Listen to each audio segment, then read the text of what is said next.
Hey guys, aku Yemi Mahutapaya dan thank you so much udah gabung di Obrolan Malam bersama Revivo. Pastinya kita akan ngobrolin hal-hal yang membangun dan juga menguatkan. So, enjoy and God bless you. Alright guys, welcome to Obral again with me Mima. Dan sekarang aku udah gak sendiri, udah ada Kak Revelino Tanalepi. Bener gak nyebutnya? Iya bener. Nah, Tanalepi bukan tanah kuburan ya. Berarti udah pasti orang Ambon ya. Iya. Kalau Tanalepi gak mungkin Batak kan ya. Bener.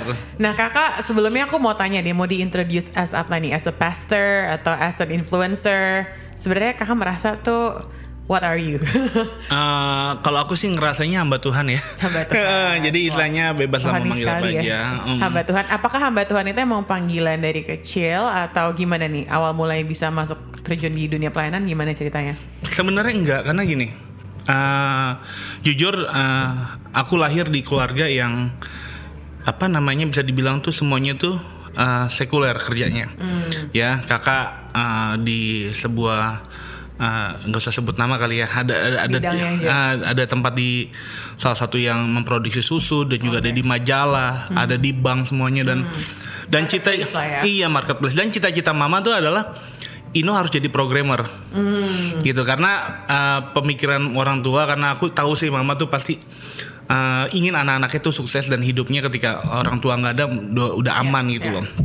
Nah kayak mama tuh melihat bahwa kalau programmer itu pasti uang itu banyak gitu. Jadi makanya dari dulu didoktrin kamu harus jadi programmer gitu. Gitu. Makanya sebenarnya nggak terbesit sih untuk jadi hamba Tuhan gitu loh. Pas jadi hamba Tuhan mama shock dong. Kenapa jadi hamba Tuhan, kan aku suruh jadi programmer? Sebenarnya karena aku anak bontot kali ya. Jadi selalu didukung. Sama yang kita ya. jadi walaupun mama pengennya aku jadi programmer, tapi akhirnya ketika aku mau pelayanan aja, tapi memang nggak terlalu banyak. Yang paling ribut tuh kakak-kakak. Gitu. Selalu bilang sampai dulu kan aku suka pelayanan, kakak bilang kamu di rumah aku bayar. Sampai segitunya. Biar gak usah keluar. Iya, padahal dulu kan pelayanan nggak dibayar kan, gitu. Oke, nah sebelum kita bahas soal pelayanan nih, aku mau mundur sedikit. Boleh nggak ceritain gimana sih masa kecil seorang Kak Revelino Tanalepi?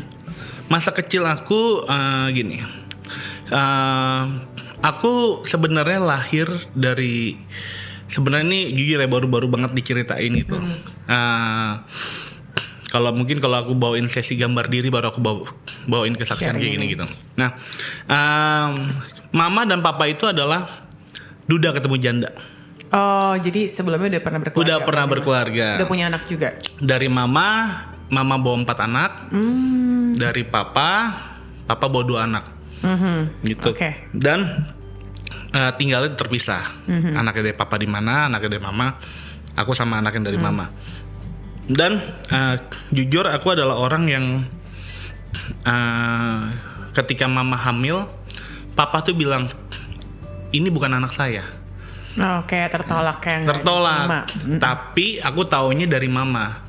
Ketika mama ribut sama papa dan segala rupa, biasalah mungkin emosi orang tua akhirnya kamu nih nggak diakuin dari kecil sebenarnya, segala rupa, dan papa tuh kayak mau melepas tanggung jawab dari mama.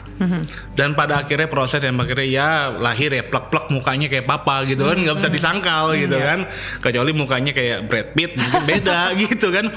Ini bener-bener anak papa gitu. Dan setelah itu udah lahir. Nah, bukan sial ya, dan beruntungnya lagi aku tuh lahir di tengah-tengah keluarga anak-anak dari mama tuh pinter-pinter. Ya. Satu yang tadi aku bilang, anak pertama dari mama itu kerja di sebuah perusahaan besar yang dimana dia juga memproduksi susu, sereal. Kalau kita suka makan pagi itu ada serealnya kita suka makan.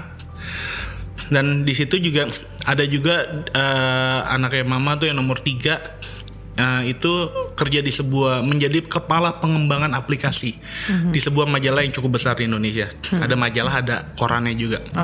Nah, di situ juga pada akhirnya ketika aku lahir, aku tumbuh dewasa, aku tuh selalu dibandingin sama mereka.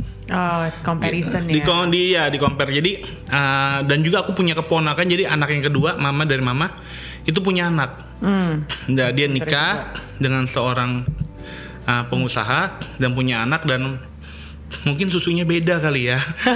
Iya kan? Kenapa? Jadi pinter banget. Pinter-pinter. Oke. Jadi tuh ada yang lahir duluan, jadi kakak tuh melahirkan anak duluan, ponakanku baru aku lahir. Jadi lebih tua, aku punya ponakan lebih tua. Ya, jadi bisa dibilang kakak tumbuh di keluarga yang dikelilingi oleh orang-orang yang di atas rata-rata, sehingga kakak punya sifat insecure karena membandingkan diri sama saudara dan juga kakak-kakak ini. Sebenarnya bukan aku sebenarnya kalau waktu kecil nggak mungkin ya kita ngebandingin diri. Iya.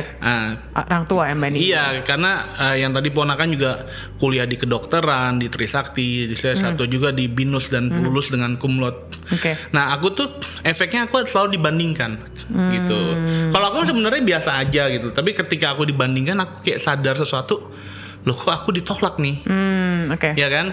Jadi kayak misalkan kalau aku nilai aku jelek atau kamu harus kayak kakak kamu dong, kamu harus kayak ini dong, kamu harus kayak ini, kamu harus kayak si ponakan kamu dong segala rupa. Di situ aku mengalami penolakan yang kedua. Jadi pertama waktu di dalam kandungan, kedua setelah lahir, jadi aku mengalami penolakan demikian.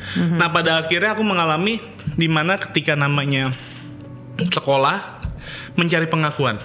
Nah, ini harus digaris bawahi. Kalau dalam keluarga anak-anak mengalami penolakan, percaya satu hal, bahwa mereka akan mencari pengakuan di luar. Iya. Ya kan? Mencari validasi ya lebih tepatnya, karena nggak dapat validasi dari dalam keluarga. Iya, gitu. Dan sayangnya kalau misalkan kita mengalami penolakan bukan hanya di keluarga, misalnya di gereja dan segala rupa, itu di pintu keluar rumah, di pintu keluar gereja tuh setan udah jadi asyar kalau menurut saya. Ya, kayak udah menyambut kayak oke lo nggak diterima di dalam keluarga sini. Iya sini. Kita kamu diterima, selalu diterima kok di sini. Jadilah bawahan saya, gitu. Nah pada akhirnya yang saya lakukan adalah karena sekolah saya adalah sekolah yang saya nggak punya cita-cita tuh masuk negeri dulu. Karena sebenarnya saya punya dapat satu kesempatan untuk dapat salah satu negeri yang cukup baik di Kota Depok. Tapi aku bilang, enggak, aku mau masuk sekolah A. Pas ditanya kenapa mau masuk sekolah A? Yang pertama alasan dia punya kolam renang. Oke, jadi cuma ngeliat fasilitasnya aja ya. Terus yang kedua ya, karena teman-temanku banyak yang suka tawuran, suka apa tuh, ada di situ, gitu. Dimana tempat yang paling aman, paling nyaman, aku bisa diterima. Gitulah pada akhirnya. Setelah itu